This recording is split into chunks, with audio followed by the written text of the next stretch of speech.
Hello students, welcome to our YouTube channel Samit classes. आज हम लोग जिस टॉपिक पर बात करेंगे वो इन्वेस्टमेंट का दूसरा पार्ट है, जो कि डिटर्मिनांट्स ऑफ इन्वेस्टमेंट है। इसे हिंदी में हम लोग विनियोग के निर्धारक कहते हैं। दोस्तों, इससे पहले वीडियो में हम लोगों ने इन्वेस्टमेंट पे बात किया था और टाइप्स ऑफ इन्वेस्टमेंट और फैक्टर अफेक्टिंग इन्वेस्टमेंट पे हम लोगों ने अच्छे से बात किया था। अगर आप लोगों ने वो वीडियो नहीं देखा है तो मैंने डिस्क्रिप्शन में लिंक डाल दिया है, आप लोग वहाँ से देख सकते हैं। तो चलिए आज के हम लोग टॉपिक पे बढ़ते हैं, determinants of investment. There are two determinants of investment, है ना। इन्वेस्टमेंट के दो इंपॉर्टेंट डिटर्मिनांट्स होते हैं, जो कि पहला है हमारा marginal efficiency of capital, MEC, जिसे हिंदी में पूंजी की सीमांत क्षमता कहते हैं। ये बहुत ही इंपॉर्टेंट डिटर्मिनांट है और एग्ज़ाम पॉइंट्स ऑफ व्यू से तो ये बहुत ही इंपॉर्टेंट हो जाता है, क्योंकि एग्ज़ाम में बहुत बहुत बार ये क्वेश्चन पूछा गया है कि what is MEC, explain MEC, या अन्य तरह से क्वेश्चन किए जाते हैं। तो चलिए हम लोग समझते हैं कि मार्जिनल इफिशियंसी ऑफ कैपिटल, जिसे हिंदी में पूंजी की सीमांत क्षमता कहते हैं, वो है क्या। MEC means the rate of return of a new investment. MEC का अर्थ है नए विनियोग द्वारा प्राप्त प्रतिफल की दर। जी हाँ दोस्तों, जब हम लोग कुछ पैसे इन्वेस्ट करते हैं तो हम लोग ये एक्सपेक्ट करते हैं कि उससे कुछ हमें रिटर्न मिले, कुछ प्रॉफिट मिले या आय मिले। तो उसी जो रिटर्न को है उसे MEC कहा गया है। ठीक है। According to Dillard, marginal efficiency of capital is the highest rate of return over cost expected from one additional unit of that type of asset. Dillard के अनुसार अनुमानित लागत की एक अतिरिक्त इकाई से प्राप्त प्रतिफल दर को पूंजी की सीमांत क्षमता कहते हैं। दोस्तों, जब एक एडिशनल यूनिट हम लोग इन्वेस्टमेंट में खर्चा करते हैं, जो हमारा पूंजी है उसमें से एक एडिशनल यूनिट खर्चा करते हैं, तो उस एडिशनल यूनिट का मैक्सिमम रिटर्न क्या हो सकता है, मैक्सिमम बेनिफिट या मैक्सिमम प्रॉफिट हम लोग कितना अर्न कर सकते हैं, उसे ही मार्जिनल इफिशियंसी ऑफ कैपिटल कहते हैं, या हिंदी में पूंजी की सीमांत क्षमता कहते हैं। ठीक है। MEC depends on two factors. MEC दो कारकों पर निर्भर करती है। अब कौन कौन से कारक है वो देखते हैं हम लोग।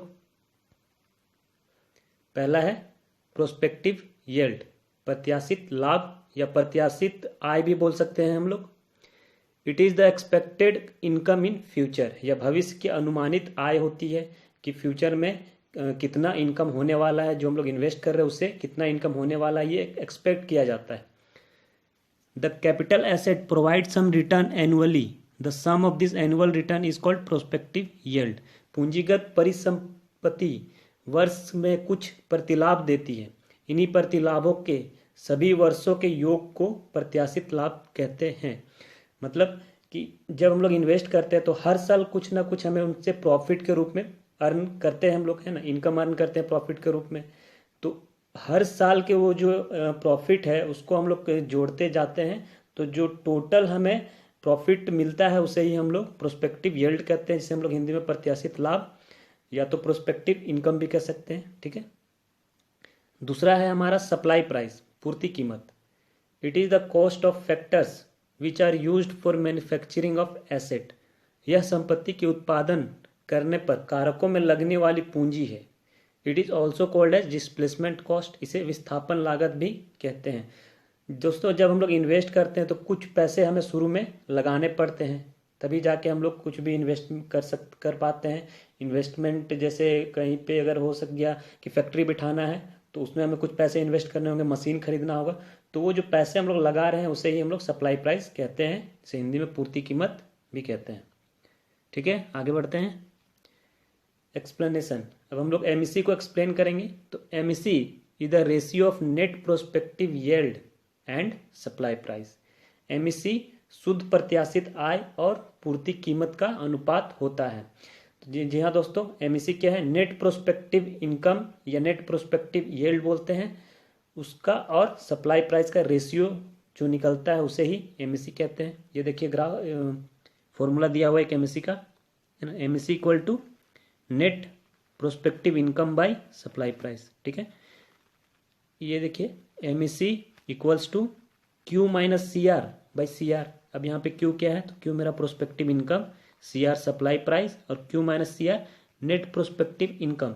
क्यू मेरा हो गया क्या, प्रोस्पेक्टिव इनकम, जितना हमें लाभ हो रहा था, है ना, और सी आर मेरा सप्लाई प्राइस।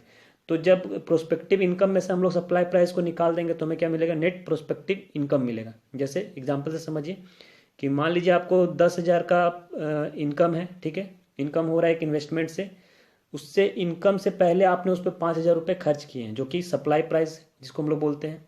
तो उस 10,000 में से जब 5,000 हम लोग सप्लाई प्राइस जो है उसको हटा देंगे तो हमें क्या मिलेगा, नेट प्रोस्पेक्टिव इनकम मिलेगा, है ना, शुद्ध प्रत्याशित आय मिलेगा। ठीक है, समझ गए। अब देखिए ये इक्वेशन को, M E C equal to Q minus C R by C R, है ना, ई ले लिया गया है यहाँ पे एम ई सी की जगह पे, तो कंफ्यूज नहीं करना, वो एम ई सी ही है, इसको खाली सिर्फ ई ले लिया गया है। ठीक है, तो E equal to Q by C R minus C R by C R, separate कर दिया गया, पहले क्यू को सी आर के साथ लिया गया और फिर सी आर को सी आर के साथ लिया गया। अगले स्टेप में E equal to Q by C R minus one, ये सी आर और सी आर आपस में कट जाता है ना, वन बचेगा। अब माइनस वन को हम लोग दूसरे साइड ले जाते हैं तो ई प्लस वन हो जाएगा equals to Q by C R. ठीक है, अब क्यू को भी दूसरे साइड ले जाते हैं तो क्या हो जाएगा, C R equals to Q by E plus one. ये इक्वेशन इंपॉर्टेंट आपको याद रखना है। ठीक है, आगे बढ़ते हैं। अब देखिए क्या दिया हुआ है, if the life time of the capital asset is n years, अगर पूंजी संपत्ति का समय काल n वर्षों तक होता है, हो सकता है जो हम लोग इन्वेस्ट कर रहे हैं वो 2 साल 3 साल 4 साल 5 साल तक कर सकते हैं, 10 साल 20 साल भी हो सकता है, तो वो कुछ फिक्स टाइम रहता है ना, तो कितना भी हो सकता है, यहाँ पे n की जगह पे हम लोग कितना भी लेके इसको निकाल सकते हैं। तो उसको लेकर एक कंप्लीट फॉर्मूला आ गया है जो कि है मेरा C R equal to Q one divided by 1 plus E plus Q2 divided by 1 plus E to the power 2, ये e टू द पावर 2 है ना, plus dot dot dot dot dot plus Qn divided by 1 plus E to the power n। अगर ये 2 साल का है तो यहीं तक होगा 1 plus E to the power 2 तक, 3 साल का होता तो 1 plus E to the power 3 होता, है ना। तो यहाँ पे n साल को हम लोग कितना जो इन्वेस्टमेंट वो कितने वर्षों तक होगा वो हमें पता नहीं, इसलिए n लेते हैं। तो n की जगह पे हम लोग जो भी 5 साल तक है तो n की जगह पे 5 पुट करके निकाल सकते हैं इसमें से वैल्यू। ठीक है, अब आगे बढ़ते हैं हम लोग। Keynes use the rate of discount instead of MEC, so Keynesian formula is, Keynes ने एमईसी के स्थान पर बट्टा दर का प्रयोग किया, किन्स का समीकरण है। दोस्तों केन्स ने जो एमईसी लिया गया है उसको डिलार्ड ने लेकर एक्सप्लेन किया था, तो ये जो फॉर्मूला है वो डिलार्ड का है ना।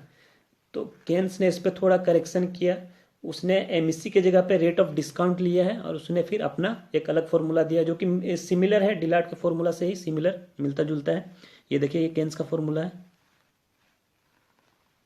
सी R equal to Q one by 1 plus R, ये जो आर है वो रेट ऑफ डिस्काउंट है। ठीक है, तो C R equal to Q one by 1 plus R plus Q two by 1 plus R का पावर 2, ये पावर है, plus dot dot dot dot plus Q N by 1 plus R का power एन। Same वही फॉर्मूला है, बस यहाँ पे क्या किया है, एमईसी की जगह पे रेट ऑफ डिस्काउंट को लिया गया है, बट्टा दर को लिया गया है। अब इसको लेकर केन्स ने अपना डेफिनेशन दिया है एमईसी पे, है ना। तो देखते हैं हम लोग उसमें क्या कहा है केन्स ने। MEC is equal to that rate of discount which could make the present value of the series of annual expected income given by the capital asset in its lifetime just equal to its supply price. MEC उस बट्टा दर के बराबर होती है जो वर्तमान की वार्षिक अनुमानित आय पूंजी संपत्ति द्वारा अपने जीवन काल में उत्पन्न की गई हो और यह पूर्ति कीमत के बराबर होती है। दोस्तों केन्स का कहना था कि पूरे अपने जीवन काल में जितना आय जो अर्न किया गया है या जितना प्रॉफिट मिला है एक इन्वेस्टमेंट करने से, तो उसके जो हो सकता है वो 5 साल 10 साल का में मिला हो, तो हर साल का जो आय हमें प्राप्त हुआ है, जो प्रॉफिट हमें अर्न हुआ है, उसको अगर हम लोग जोड़ देते हैं तो एमईसी मिलता है। और यहाँ पे एक और चीज़ कहा है केन्स ने क्या कि just equal to it's supply price, और यह पूर्ति कीमत के बराबर होती है। तो जितने भी साल का जो अर्निंग्स है उसको हम लोग अगर जोड़ देते हैं तो वो किसके बराबर आएगा, हमारा सप्लाई प्राइस के बराबर आएगा। ऐसा होता है इसलिए क्योंकि जैसे जैसे इन्वेस्टमेंट हम लोग करते हैं तो होता क्या है कि जो इन्वेस्टमेंट से अर्निंग है वो हर साल दर साल घटते जाता है ना। पहला साल अगर हम लोग इन्वेस्ट किए हैं तो उसमें अच्छा खासा अर्निंग्स होता है, इसके बाद धीरे धीरे वो घटते जाता है। हो सकता है वो मशीन्स जो है वो सही से प्रॉपर वर्क करना काम कर देते हैं, या और भी बहुत सारे फैक्टर्स होते हैं, तो उसकी वजह से जो अर्निंग्स है हर साल धीरे धीरे डिक्रीज करते जाता है। तो जब हम लोग जो टोटल अर्निंग है 10 साल हो या 20 साल हो या 25 साल हो, जितने भी हो, उसको हम लोग कैलकुलेट करते हैं तो वो हमारा सप्लाई प्राइस के इक्वल आता है। और यही एक रीज़न हो सकता है जो इन्वेस्टर जनरली होते हैं, जब वो सबसे टॉप लेवल पे अर्निंग पे पहुंच जाते हैं तो वो अपने उस इन्वेस्टमेंट को रोक देते हैं, वहीं पे बंद कर देते हैं। इसका हम लोग एग्जांपल ले सकते हैं, जैसे कि मान लीजिए रिलायंस है ना। रिलायंस कंपनी का जो था, पहले रिलायंस का सिम आता था, तो उसका क्या था कि जब वो टॉप पे पहुंच गया इन्वेस्टमेंट अर्निंग पे, तो उसको वहां पे जाकर क्लोज कर दिया गया। उसके जगह पे फिर दूसरे जगह पे इन्वेस्ट कर दिया गया जो कि जियो के रूप में है ना। तो भी हो सकता है 10 साल 15 साल तक में जब वो टॉप पे पहुंच जाएगा अर्निंग में, तो उसको भी क्लोज करना पड़ जाएगा, क्योंकि इसके बाद फिर वो अर्निंग जो है वो धीरे धीरे डिक्रीज होने लगेगा। तो कोई भी इन्वेस्टमेंट का एक लिमिट रहता है कि टॉप पर पहुंचने के बाद फिर वो डिक्रीज करने लग जाता है। ठीक है, तो जो भी इन्वेस्टर होते हैं वो अपने ये में कमिटी में एक मैथमेटिशियन रखते हैं, वो जो कि वो कैलकुलेट करके उन्हें पहले ही बता देता है कि 10 साल 15 साल 20 साल तक इतना इन्वेस्टमेंट में हमें अर्निंग हो सकता है, जो कि टॉप तक होगा। इसके बाद से फिर वो डिक्रीज करने लगेगा। तो जो इन्वेस्टर होते हैं वो जनरली अपना टॉप पर पहुंचने के बाद इन्वेस्टमेंट बंद कर देते हैं उस सेक्टर में। उसके जगह पे फिर दूसरे चीज़ में इन्वेस्ट करते हैं जो कि उसके सिमिलर हो या उसमें थोड़ा चेंजेस करके कर सकते हैं। ठीक है, आगे बढ़ते हैं। When investment increases MEC decreases. जब विनियोग बढ़ेगा तो एमईसी घटेगा। ये केन्स का कहना था कि जैसे जैसे हम लोग इन्वेस्टमेंट इंक्रीज करेंगे तो एमईसी डिक्रीज करते जाएगा। ठीक है, अब आगे बढ़ते हैं, इसको टेबल से एक्सप्लेन करते हैं। ये देखिए, टेबल में लिया गया इन्वेस्टमेंट को और एमईसी को। इन्वेस्टमेंट को करोड़ रुपीस में लिया गया, तो पहले क्या था 20 करोड़, 40, 60, 80, 100 एंड 120 करोड़। इन्वेस्टमेंट मेरा क्या कर रहा है, इंक्रीज कर रहा है कंटिन्यू, है ना। और उसी तरह फिर मेरा जो एमईसी है उसको परसेंट में लिया गया, वो क्या हो रहा है, डिक्रीज हो रहा है। पहले 12%, फिर 10, फिर 8, 6, 4 और 2। तो इससे हमें क्या मिलता है कि इन्वेस्टमेंट और एमईसी में विपरीत संबंध है ना, इनवर्स रिलेशन है। इसको एक ग्राफ से हम लोग समझते हैं। ये ग्राफ जो है एमईसी का, चूंकि इन्वेस्टमेंट और एमईसी में विपरीत संबंध है, इनवर्स रिलेशन है, इसलिए एमईसी का ग्राफ क्या है, डाउनवर्ड स्लोपिंग होता है। एमईसी डाउनवर्ड स्लोपिंग कर्व होता है, नीचे झुकता हुआ वक्र होता है। तो ये एमईसी है जो कि ऊपर से नीचे की ओर आ रहा है, डाउनवर्ड स्लोपिंग है ना। अब वाई एक्सिस में हम लोगों ने एमईसी को लिया था और एक्स एक्सिस में इन्वेस्टमेंट को लिया था, तो ये एमईसी इन्वेस्टमेंट ग्राफ है। अब ये देखिए हम लोग क्या कर रहे हैं, इन्वेस्टमेंट को x1 से लेके x2 तक इंक्रीज कर रहे हैं, तो एमईसी मेरा क्या हो जा रहा है, y1 से y2 डिक्रीज कर रहा है। यहाँ पे गलत बन गया एरो, नीचे की ओर होगा, है ना। जैसे इन्वेस्टमेंट हम लोग x1 से x2 इंक्रीज किए ये, तो एमईसी मेरा क्या हो गया, डिक्रीज हो गया, y1 से y2 तक आ गया। तो ये शो कर रहा है कि एमईसी और इन्वेस्टमेंट में इनवर्स रिलेशन है। तो ये था हमारा पहला determinant, marginal efficiency of capital, जिसे शॉर्टकट में हम लोग एमईसी कहते हैं। ठीक है, अब आगे हम बढ़ते हैं हम लोग दूसरे डिटर्मिनेंट की ओर, जो कि रेट ऑफ इंटरेस्ट है, ब्याज की दर।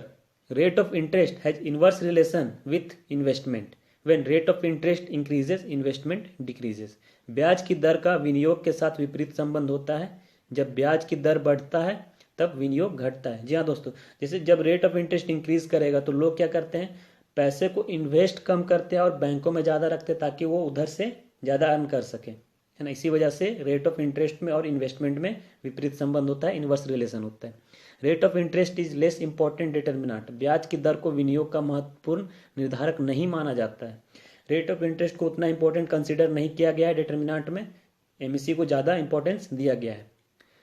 According to Keynes, if rate of interest is fixed but MEC increases then investment increases। अब यहाँ पे केन्स का कहना था कि जब हम लोग रेट ऑफ इंटरेस्ट को एक लिमिट पे फिक्स कर देते हैं तो जो मेरा एमईसी जैसे जैसे इंक्रीज करेगा तो इन्वेस्टमेंट भी इंक्रीज करेगा। आपको याद रखना, कंफ्यूज नहीं करना है। एमईसी वाला में क्या था कि वो एमईसी और इन्वेस्टमेंट का कर्व था, एमईसी और इन्वेस्टमेंट के बीच रिलेशन था। लेकिन यहाँ पे जो रिलेशन है वो रेट ऑफ इंटरेस्ट और इन्वेस्टमेंट के बीच में शो कर रहा है, बशर्ते कि जब हम लोग रेट ऑफ इंटरेस्ट को कांस्टेंट रख रहे हैं और एमईसी को इंक्रीज करें तब जाके मेरा इन्वेस्टमेंट इंक्रीज करेगा। आगे देखते हैं इसको ग्राफ से। ये ग्राफ देखिए, आपको ध्यान देना है कि यहाँ जो ये ग्राफ है उसको ये वाई एक्सिस में रेट ऑफ इंटरेस्ट को लिया गया है और एक्स एक्सिस में इन्वेस्टमेंट को। कंफ्यूज नहीं करना, चूँकि हम लोग इससे पहले वाले ग्राफ में ये देख चुके हैं कि एमईसी के बढ़ने से इन्वेस्टमेंट घटता है या इन्वेस्टमेंट के बढ़ने से एमईसी घटता है। तो यहाँ पे आप पूछेंगे कि ये एमईसी के बढ़ने से इन्वेस्टमेंट कैसे हो जा रहा है। तो जो रेट ऑफ इंटरेस्ट है उसको तो पहले कांस्टेंट कर दिया गया और एमईसी का जो ग्राफ है वो पूरा शिफ्ट कर दिया गया है ना। देखिए एमईसी 1 लिया गया है, तो एमईसी 1 को पूरा शिफ्ट करके एमईसी 2 की ओर कर दिया गया है ना। तो इस वजह से इन्वेस्टमेंट जो है वो I1 से I2 की ओर इंक्रीज कर जा रहा है। तो याद रखना है कि एमईसी का ग्राफ जब शिफ्ट करता है, एमईसी बढ़ेगा तो इन्वेस्टमेंट बढ़ेगा कब? जब रेट ऑफ इंटरेस्ट कांस्टेंट रहेगा और ये रेट ऑफ इंटरेस्ट और इन्वेस्टमेंट के बीच का ग्राफ हो। तो ये था हमारा 2 डिटर्मिनेंट्स इन्वेस्टमेंट का, जो कि हमने पढ़ा, मार्जिनल इफिशियंसी ऑफ कैपिटल और रेट ऑफ इंटरेस्ट। चूंकि रेट ऑफ इंटरेस्ट को उतना इंपॉर्टेंट नहीं कंसिडर किया गया है, मार्जिनल इफिशियंसी ऑफ कैपिटल ज़्यादा इंपॉर्टेंस है और वो एग्ज़ाम में जनरली बहुत ज़्यादा पूछे भी जाते हैं, तो इससे बहुत ही इंपॉर्टेंट टॉपिक ले सकते हैं हम लोग। तो उम्मीद है आप लोगों को ये वीडियो पसंद आया होगा। Thank you for watching. Do like, share and subscribe और बेल आइकन भी ज़रूर दबा दें। Thank you. Keep studying, keep learning.